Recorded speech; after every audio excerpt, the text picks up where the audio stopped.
মমতা ব্যানার্জির সরকার আজও ভালো বলে শুভেন্দুর মতো লোককে সোশ্যাল মিডিয়াতে দেখতে পাওয়া যাচ্ছে। মমতা ব্যানার্জির জায়গায় যদি পশ্চিমবাংলায় অন্য কোন রাজনৈতিক দল যদি ক্ষমতায় থাকতো, শুভেন্দুর মতো লোক 4 দিন টিকে থাকতে পারতো না। কাঁচা কুঞ্চি দিয়ে পাচার চামড়া তুলে দিত।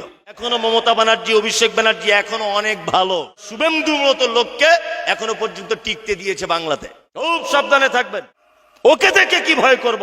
ও তো আজকে মমতা ব্যানার্জির কোটি কোটি টাকা খেয়েছে।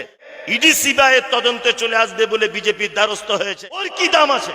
ও যখন মমতা ব্যানার্জির নেতা হিসেবে ছিল তখন ও তো নিজে ইফতার পার্টিতে গিয়ে বিসমিল্লাহ বলে ইফতার করছে। কত ঢং, মাথায় টুপি দিয়েছে, কার বাড়িতে আবার নাকি গরুর গোস্ত খেয়ে এসছে, সব ঠিক। আর এখন ইডি সিবিআই ধরে ফেলবে বলে এখন বলছে মমতা ব্যানার্জি হটাও, দেশ বাঁচাও। সব মসজিদের তলায় নাকি শিবের লিঙ্গ খুঁজছে।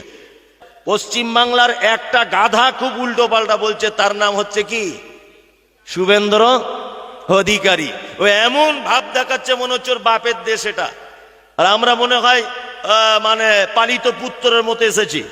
তোমার চামড়া উঠে যাবে। ইতিহাস তুমি পড়েছ? ইতিহাস তুমি জানো? 1947 সালে 15 আগস্ট থেকে নিয়ে 2025 সালের এই 9 জানুয়ারি পর্যন্ত সারা ভারতবর্ষে